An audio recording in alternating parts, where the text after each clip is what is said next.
ഓല കൊണ്ട് മറിച്ച പൊളിഞ്ഞു വീഴാറായ ആ കുടിലിൽ നിന്നും അമ്മ മറ്റുള്ളവർ ഉടുത്തു മുഷിഞ്ഞ വസ്ത്രങ്ങളുടെ ഭാണ്ഡക്കെട്ടുമായി പുഴയിലേക്ക് പോകുന്നത് കാണാമായിരുന്നു. വയ്യാതായിരിക്കുന്നു, വയസ്സായെന്ന് കരുതി വീട്ടിലിരുന്നാൽ മകനെ പഠിപ്പിക്കണ്ടേ? അവനൊരു നല്ല നിലയിൽ എത്തിക്കാണണം. ഭർത്താവ് മരിച്ചിട്ട് വർഷങ്ങളായി. വേറെ ആരും സഹായത്തിനുമില്ല. മകന്റെ പഠനത്തിന് ഒരു ഭംഗവും വരാതെ നോക്കേണ്ടത് ആ അമ്മയുടെ ചുമതലയാണല്ലോ. സുഖമില്ലാതായിരിക്കുന്നു. പ്രയാസങ്ങൾ ഒരുപാടുണ്ട്.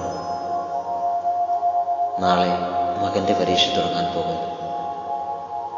ആ രാത്രി അമ്മ ഒരുപോലെ കണ്ണുറങ്ങിയില്ല. പ്രാർത്ഥനയുടെ രാവുകളായിരുന്നു. ദൈവമേ, എന്റെ മകൻ നല്ല മാർക്കോട് കൂടി പാസ്സാകണേ. അങ്ങനെ മകന്റെ പരീക്ഷ കഴിഞ്ഞു. മാർക്ക് ലിസ്റ്റ് വന്നു.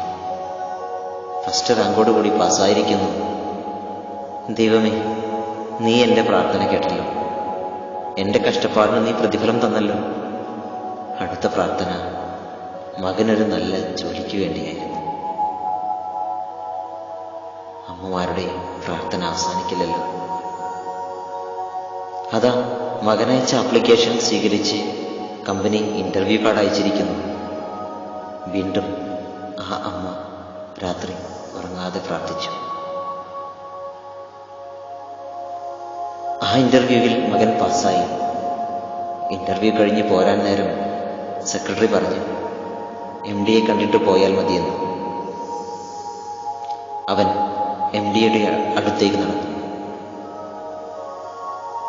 MD ആദ്യ ചോദ്യം ഇങ്ങനെയായിരുന്നു, നിങ്ങൾക്ക് എന്തിനാണ് ഈ ജോലി? ആ മകൻ പറഞ്ഞു, സർ, ഈ ജോലി കിട്ടിയിട്ട് വേണം എൻ്റെ അമ്മയെ ജോലിക്കൊന്നും വിടാതെ ഭക്ഷണവും മരുന്നുമൊക്കെ വാങ്ങിക്കൊടുക്കുവാൻ. എൻ്റെ അമ്മ ഒരു രോഗിയാണ് സർ. ഇത് കേട്ട MD എന്നോട് ചോദിച്ചു, രോഗിയായ അമ്മയെ എപ്പോഴെങ്കിലും നിങ്ങൾ സഹായിക്കാറുണ്ടോ? ഇല്ല സർ, ഞാൻ അമ്മയെ ശ്രദ്ധിക്കാറേയില്ല.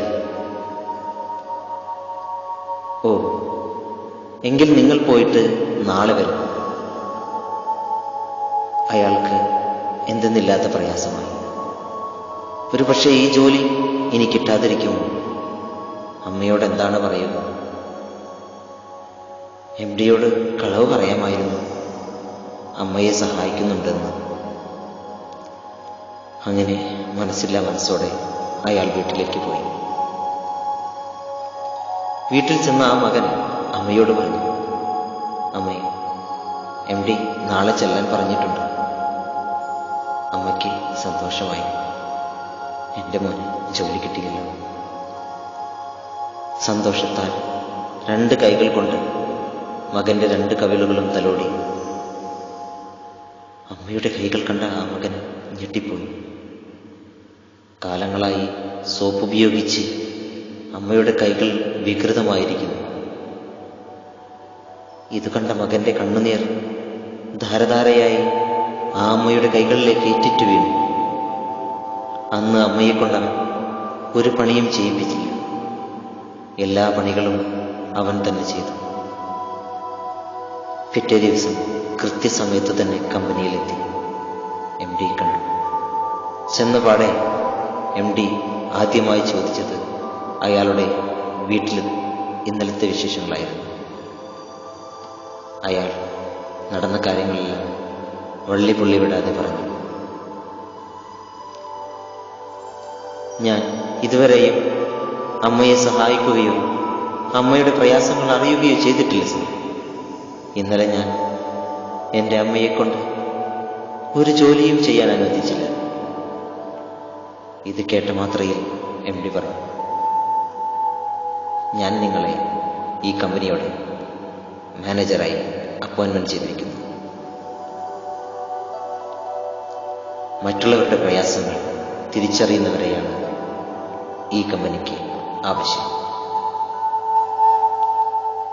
പ്രിയമുള്ളവരെ, നിങ്ങൾ ഇതുവരെ കേട്ടത് പി ഇബ്രാഹിം എഴുതിയ അമ്മയുടെ പ്രാർത്ഥന.